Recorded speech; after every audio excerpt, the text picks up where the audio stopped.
I haven't even done this with you yet today, and I really want to. I'm sorry. I'm having a really, really good time with the way the Dodgers season has started. Actually, let me change that statement. I'm not sorry. I'm just really enjoying the way the Dodgers season has started. We're 2 games in that most people don't even know have happened. And what do we already have? We have an international, actually not international, we have a federal betting scandal. And we have a Yoshinobu Yamamoto, who I really, really wanted, but we have an absolute shellacking, just a blowtorch of a start, 1 inning, 5 runs, and a 15-11 loss in the middle of the night to the San Diego Padres. Perfect. 2 games, Mark. 2 games. It's not about the games. I know. It couldn't have gone better for 2 games. They could be 2-0 and I'd still be happy. He 5 runs on 4 hits. He struck out 2 and walked 1. He threw 43 pitches and he got through 1 inning. You know what happens when you have good stuff and that happens? He's tipping his pitches. I'll guarantee you he's tipping his pitches. And then they probably got him in spring training. Ooh. If you give up, that's juicy. If you 5 runs on 4 hits in the first inning, the Padres knew it was coming. I'll bet a lot of money on that. Well, maybe it's too soon to say that. Yeah, boy. Maybe he had the Padres. Shohei. Maybe he had the Padres in the over too. I don't know.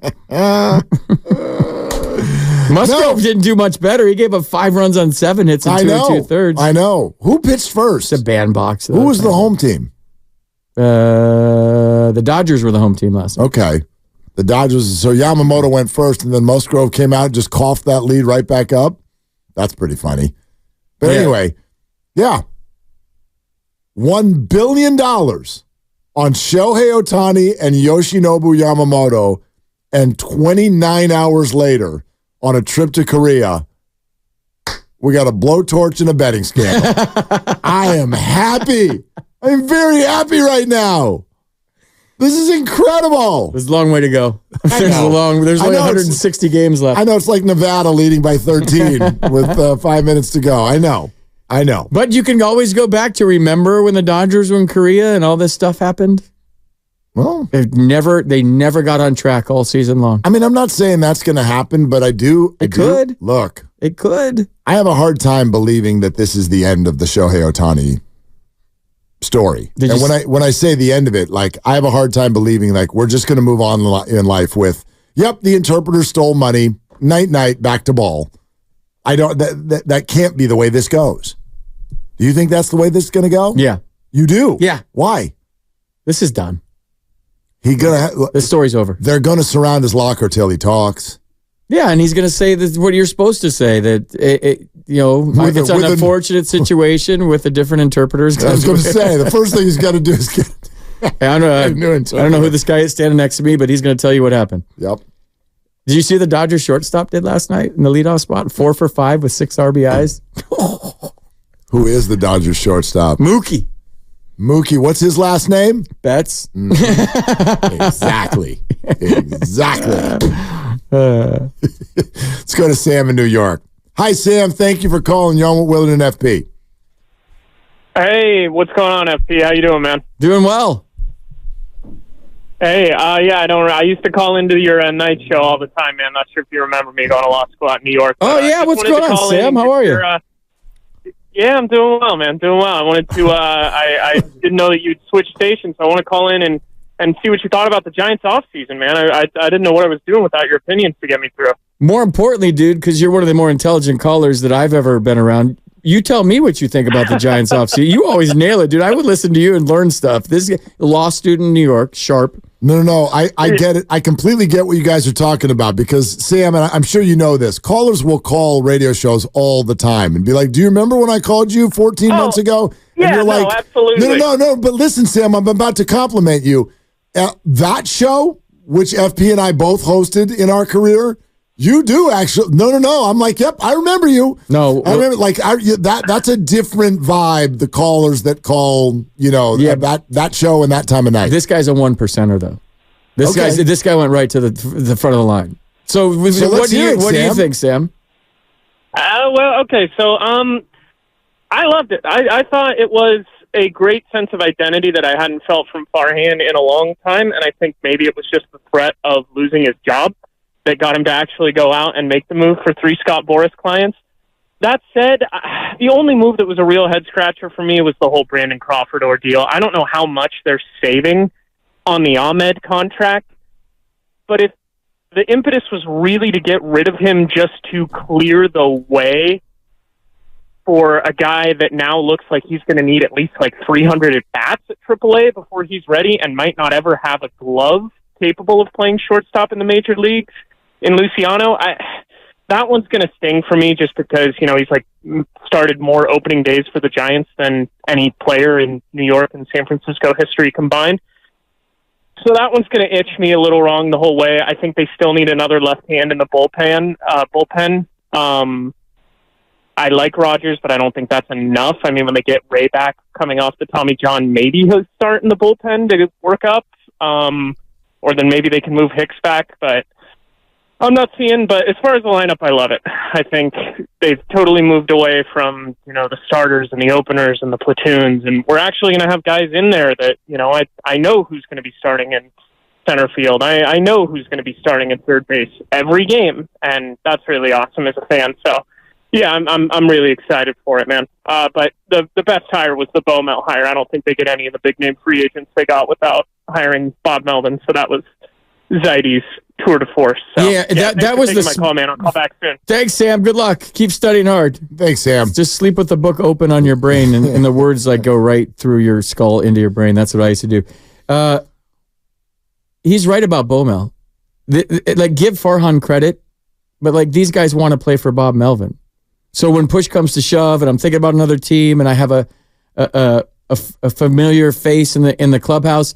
There's nothing harder as a player than having a new coaching staff because you feel like a rookie again. Because I got to show these guys what I did last year, and they heard what I can do, but they got to see it with their own eyes. And sometimes being in those coaches' meetings, they're like, "Mark, I'm just not seeing it. How'd this guy hit 320 last year? Are you seeing it? I'm not seeing it." So when you get a new staff, there's this pressure, maybe for lack of a better word, I'm thinking of right now, to show them what you got. Yeah, and you have to prove to the new boss what you got. If your ratings are high, you got to prove why. If your average was high last year, your ERA was low, you got to prove why. There's some guys with so much track record that they're kind of immune to that. So, yeah, I mean, these guys wanted to play for Bob Melvin. And this is no shot at Gabe, maybe a little shot at Gabe, but I don't know that there would have been the same enthusiasm from a free agent standpoint. And I was talking to all my friends last year that I was worried about the organization in a sense that will guys want to come and play for Gabe? Mm-hmm. Not because Gabe's a bad dude, but because of Gabe's way of going about it. We all text, we all talk. Like, bro, I came here to be a starter. I'm an opener. I came here to be an everyday guy, and they pinch hit for me in the fourth. I was their feature sign in the offseason. I hit a home run. They pinch hit for me the next at-bat. When they pinch hit for Haniger after he hit a home run last year, I was going crazy in the booth. I was like, wait, this guy finally got his foot down early, got a nice slow leg kick. He clicked one out to left field, and then he got pinch hit for the next time up. His first home run at Oracle Park.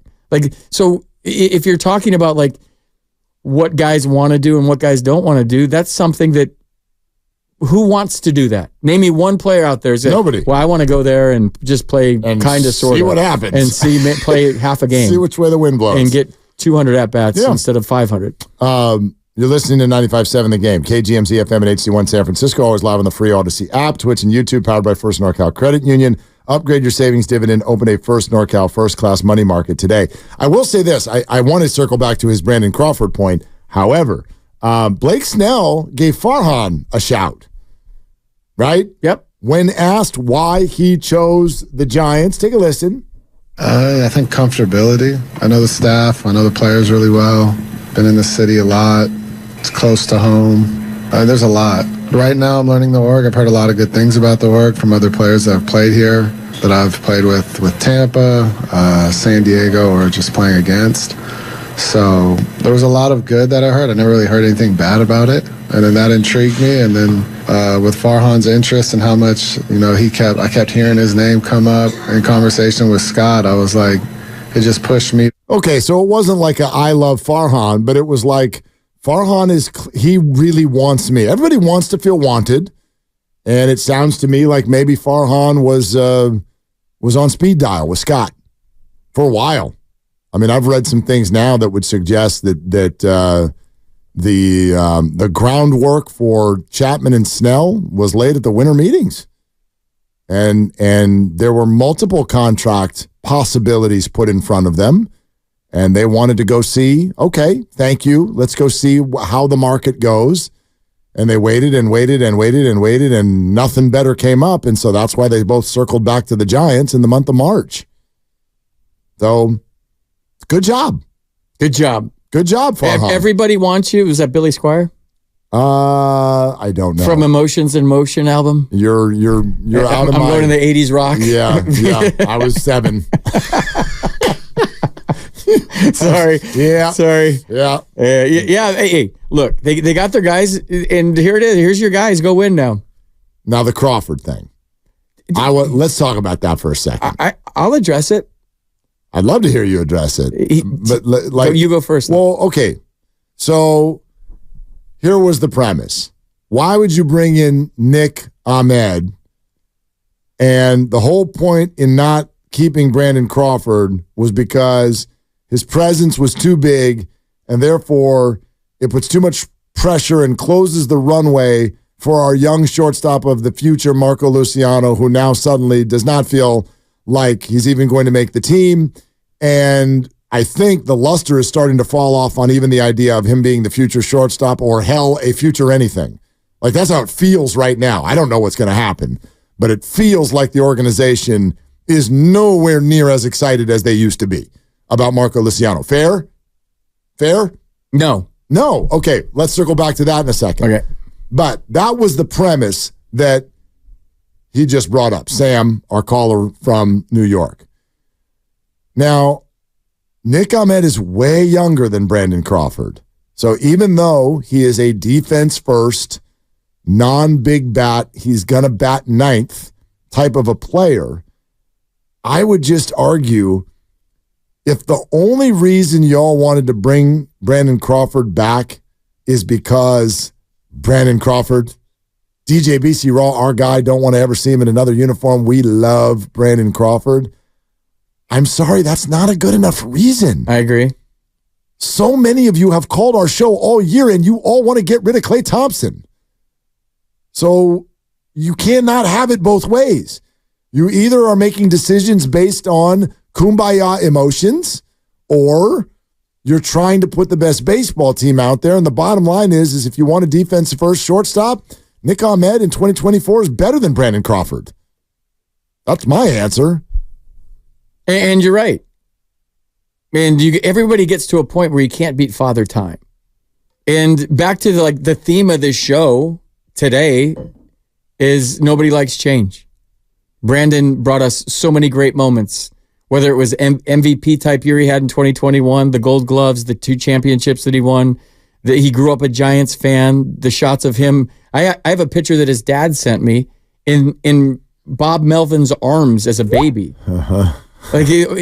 Yes. So that would have been the connection there. So he grew up a Giant from day one. Totally. Season ticket holders at Candlestick Park, his parents, and all the thrills he brought us. So there's an emotional tie to these guys that you just don't want to let go of the glory days. You don't want to let go of 10, 12, and 14. And everything that's been going on there is we've let go of 10, 12, and 14. There might have been, I'm trying to say this the right way, there might have been a philosophy of we need to move forward and let's forget about that, which I think is wrong. I think you always address your history, you embrace your history, you wrap your arms around your tremendous history. I agree. And you find the good in it and you try to get back to those days. Not that you live in the past, but you can use the past as a motivation and to propel you into the future. You never discredit 3 world championships ever. Even if you want your own identity as like the 2023 or the 2022 or the 2021 San Francisco Giants, and you want that, you can't let go of your past. But there comes a time when everything has to change. Brunell was not going to be the PA announcer forever. Kipe and Kruk, as I hate to even think about it, aren't going to be the broadcasters forever. Brandon Crawford was not going to be the shortstop forever. You have to move forward sometime, as bad as it sounds or as tough as it is, to a different time and a different era. And I think Brandon did all he could do as a San Francisco Giant. I think there was a disconnect between he and the last manager, that was just, there's a certain way as a veteran guy that's contributed so much to a franchise that you are treated, like when you play, how you're used, the communication between you and the manager, and you get to a certain point where you're afforded that luxury of knowing when you're going to play and how you're going to be used and when you're going to be used. And I don't know if that was the case. So there was a disconnect there. And for him to move on to the Cardinals, that's fine with me. I don't have any problem with the way it was handled with him, because sometimes Joe Montana was a Kansas City Chief. Right. I mean, sometimes your time is up in places, and there's no other way to put it. In the end is never pretty. The end is never pretty. I saw Oral Hershiser get on the mound, get the thing. This is a guy that was an unbelievable decorated starting pitcher with resume beyond belief, had a borderline Hall of Fame career. And his last year, he was hitting batters left and right, and he didn't know where it was going. Like, the end is never pretty. Father Time is undefeated. So for everybody, Father Time is undefeated. For you and I, for everybody. So I don't know. I'm not going to sit here and nitpick how things could have been handled better, or they could have done this better, because back to the initial theme, we don't like change, and the end is inevitable for everybody. So I do think Nick Ahmed. I will push back, Mark, on the Giants are not giving up on Luciano. I didn't say they're giving up. Or it's not like he's not who they thought. He needs to play. He's 22 years old. He's inexperienced. He's got to go play and get reps. He's got to play the position and get reps. Right, they got to watch him play the position and decide if that's the position. But we were told he would do that here. We were told that at the start of the year he was going to do that here. When I heard that, I was like, whoa. Wait, and that's not the guy I saw. And I also feel like he's been at the up near the top of the MLB prospect rankings for 17 years. I know he's only 22, but we've been hearing about him for 4 solid years. He can hit, and I know he got hurt a lot, but I don't know, man. He can hit. I'm sure. I know he can hit. I can hit the ball a long way. Last year, not this year, in spring training, I saw him take 3 ground balls. I'm like, that's not a shortstop. Really? But then you can develop defensively. I think the ceiling defensively is more about attitude and effort. Put him in the outfield. Wade Boggs made 50 errors a year in the minor leagues and ended up winning a Gold Glove in the big leagues. So there's a certain ceiling offensively that's God-given. But I think defense, if you really want to get down and dirty and work at it, you can become a decent field. Jeff Kent was terrible in the minor leagues. Yeah. And he became a pretty good second baseman for the Giants.